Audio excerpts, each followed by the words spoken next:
ser despierto es eterno, es decir, su conciencia es de eternidad. Su conciencia está más allá del tiempo y el espacio, es decir, que el ser existe desde siempre.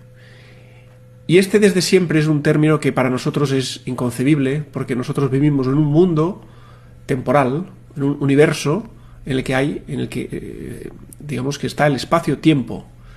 Pero en el mundo absoluto, mundo real, podemos entender lo que es el mundo de la emanación antes de la creación del universo. Antes del Big Bang no había ni espacio ni tiempo. Entonces es un ser atemporal. Este universo podría desaparecer y posteriormente, entendemos, entre comillas, posteriormente, volvería a aparecer otro universo con su espacio-tiempo.